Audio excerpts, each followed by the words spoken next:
Olá a todos, o meu nome é Ana Mendes e sejam muito bem-vindos ao meu canal. Hoje estou aqui para vos falar particularmente de uma doença autoimune que se chama Síndrome de Sjögren. Escolhi falar-vos desta doença uma vez que estamos no mês de Abril e o mês de Abril é então o mês de sensibilização relativamente ao Síndrome de Sjögren. O Síndrome de Sjögren é uma doença autoimune com características reumatológicas. Eu sou portadora de síndrome de Sjögren desde 2013 e como é que eu descobri que tinha então esta doença autoimune? Já estava com sintomas já espelhadas de uma primeira doença autoimune, tiroidite de Hashimoto, onde a minha função tiroideia já estava comprometida e já estava a fazer medicação de substituição da hormona. Contudo,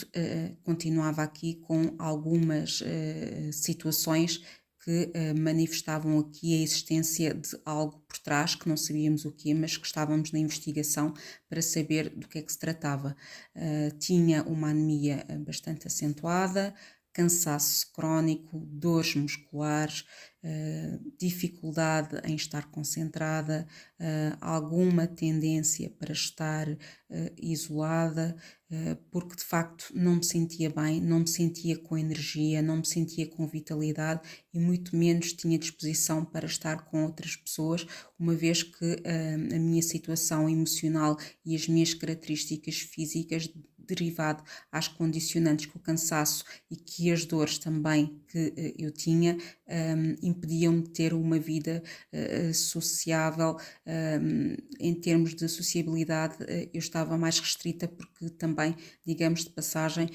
não tinha paciência para estar rodeada por muitas pessoas e também não queria impor a essas pessoas a minha presença com uma postura mais triste, com menor vontade de estar a partilhar e de sorrir e de estar envolvida em meios sociais mais alegres, porque naquela altura não era esse o meu estado de espírito. Eu estava condicionada num corpo preso na dor, com rigidez e com falta de energia. E, portanto, em 2013, depois destas panóplias de sintomas e de um quadro de um desmaio que me levou ao hospital, em que começou-se a notar alguma falta de equilíbrio, eu tive que fazer um internamento para despistagem e uma investigação mais aprofundada do que estava a acontecer comigo e então, depois de vários exames à cabeça com eletrocefalograma, com uma punção lombar para se chegar aqui à minha medula, e também com uma biópsia às glândulas salivares, portanto tive que cortar aqui o lábio inferior por forma a tirarem as glândulas e irem ao laboratório para serem analisadas. E portanto foi aqui que com esta biópsia às glândulas salivares é que se detectou que eu teria o síndrome de Sjögren ativo e portanto foi então descoberta esta segunda doença autoimune, uma vez que eu já tinha tiroidite de Hashimoto. Para mim, o síndrome de Sjögren é uma doença secundária, de caráter secundário, porque eu já tenho uma e, como eu já referi em outras oportunidades, as doenças autoimunes têm um caráter de esponja, um efeito esponja, elas atraem-se umas às outras e, portanto, é muito comum que um doente portador de doença autoimune tenha mais do que uma. E no meu caso tenho 3. O síndrome de Sjögren sempre esteve nos marcadores, contudo, os sintomas que eu tinha mais prementes, depois, mais tarde, vieram-se a confirmar que seria de uma situação de lúpus, com muita dor no corpo, muita rigidez muscular, principalmente pela manhã, muito cansaço, pouca vitalidade, um corpo extremamente robótico, principalmente no período da manhã, que até aquecer e engrenar, digo-vos que foi uma carga de trabalhos consegui gerir isto psicologicamente e emocionalmente até que o corpo começasse a responder aos tratamentos. O síndrome de Sjögren, apesar de tudo, da sua existência, como os sintomas também se confundiram muito aqui com o lúpus, eu nunca valorizei muito esta doença, até que em 2020 para 2021 comecei a ter aqui um quadro muito grande em termos de inflamação. Estavam com um quadro inflamatório bastante elevado, com muitas dores, muito cansaço, aquela sensação de que fui atropelada e abalroada por um caminhão, em que tudo dói, que não tenho disposição para nada a não ser estar quietinha no meu canto. Portanto, depois de ser reavaliada novamente as minhas análises e ter aqui uma investigação mais aprofundada, chegámos à conclusão de que o Sjögren, que tinha estado tanto tempo em remissão, voltou a acordar. E acordou de uma forma que eu nunca tinha imaginado, e eu sempre associei que provavelmente numa fase inicial, quando estava com aqueles sintomas das dores e do cansaço extremo, que seria o lúpus que tivesse acordado, mas não, o lúpus tem-se mantido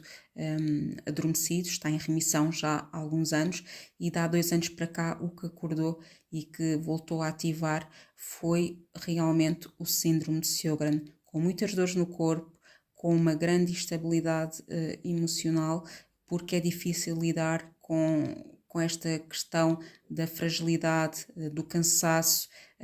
e das dores, principalmente quando o meu hobby principal e o meu hobby favorito é fazer atletismo e, portanto, correr com um corpo dorido, como devem calcular, não é nada fácil, e gerir isso emocionalmente foi bastante difícil, onde equacionei em agosto passado que a alternativa seria mesmo arrumar as sapatilhas por algum tempo. Felizmente encontrei um outro recurso, uma vez que a medicina tradicional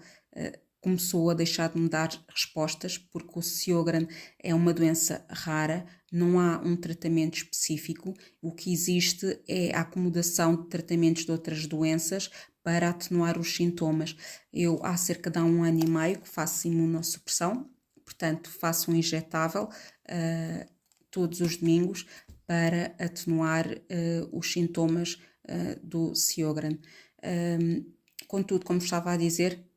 a medicina tradicional deixou-me dar respostas pela falta de conhecimento que alguns médicos acabam por ter sobre esta temática. É uma doença rara, sem tratamento efetivo, e que vão fazendo várias experiências por forma a atenuar os sintomas. Eu resolvi inverter a situação, não processar tanto o tratamento através de químicos, mas tentei aqui aproveitar 2 situações que para mim poderiam ser aqui um bom recurso e que seria facilmente adaptável à minha vida. Primeiro, manter-me ativa, manter-me a fazer exercício físico, apesar das dificuldades e das dores, sempre mantive a minha vida em termos de desporto de uma forma ativa, com maior ou menor frequência, mas nunca deixei de efetuar exercício físico. A outra questão aqui que me ajudou bastante foi efetivamente a alteração do padrão alimentar, numa alimentação anti-inflamatória. Deixei de comer processados, deixei de comer carne, deixei de ingerir açúcar e também de beber leite, por causa da proteína, da caseína que se instala nos intestinos e depois aumenta aqui o quadro inflamatório. E tentei sempre ter aqui uma mentalidade de crescimento, em termos de ter aqui uma atitude positiva relativamente a todas as circunstâncias menos positivas que me foram acontecendo. O que é facto é que hoje, fazendo estas alterações, posso-vos dizer que estou a entrar em remissão do Sjögren, felizmente. Começo a notar logo na performance com que faço exercício físico, portanto um aumento do meu rendimento desportivo, no meu dia-a-dia, as coisas que consigo fazer já com mais facilidade, no meu estado de humor, no meu estado emocional, já consigo ver essas alterações. Portanto, nunca julgar o livro pela capa. Isto das doenças autoimunes é um mundo bastante complexo, que nem sempre, nem os médicos às vezes têm resposta para nos dar. Portanto, isto é um mundo, é um livro em aberto. Se de alguma forma eu puder ajudar alguém que esteja neste enquadramento das doenças autoimunes, especificamente aqui no Sjögren, que é uma das doenças com um enquadramento raro e que nem sempre é fácil encontrar pessoas que tenham um conhecimento alargado sobre a doença. Se eu puder ajudar com o meu contributo, eu estou aqui à distância de uma mensagem privada para partilhar aquilo que resultou comigo e que acredito que pode resultar com todos vós também doentes de doenças autoimunes e especificamente aqui o Sjögren, porque é nesta partilha de informação que se dá o crescimento e que se dá a revolução de mentalidades e que todos possamos agir aqui em conjunto para melhorar a qualidade de vida de quem tem estas doenças. Portanto, eu estou aqui disponível para partilhar o meu conhecimento contigo à distância de uma mensagem.